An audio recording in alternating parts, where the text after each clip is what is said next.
Meron tayong follower na nagtatanong kung paano daw computein yung area ng lupa niya.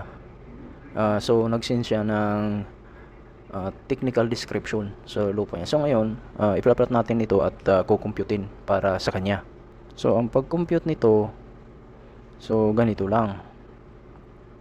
Sa point 1 and 2, so sa point 1 and 2, yung gawin natin is south 57 degrees 23 minutes. So south, so 57:23, so 57 degrees to 57:23 minutes east. Tapos yung distance niya 45.53 meters. 45.53 meters. Then is 55:18. So is 55, then 18,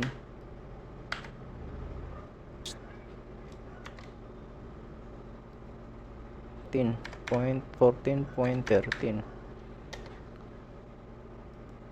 Then yung 3 to 4 points and north 63 degrees 25 minutes west.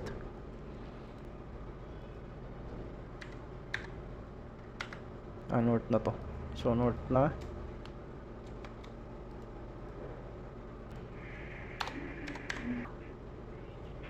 $50.44.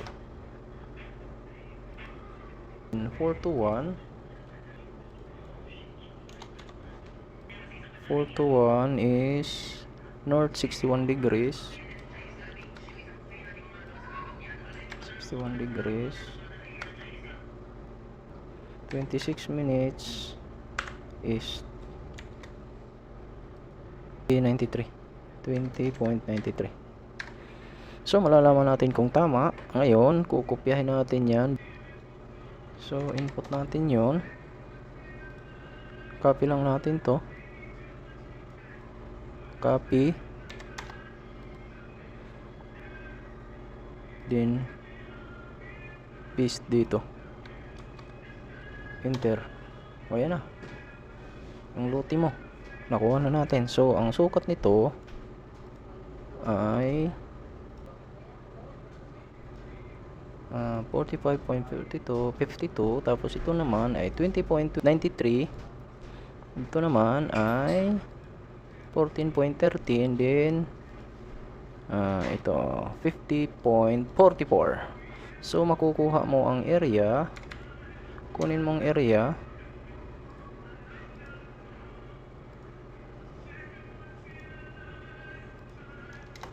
okay.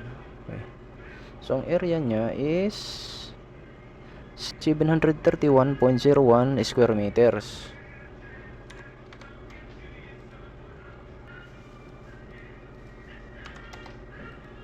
So ayan yung area ng lupa mo. So nakuha na natin ang sagot ng tanong mo. So meron kang 731.01 square meter sa lote mo. Thank you and God bless.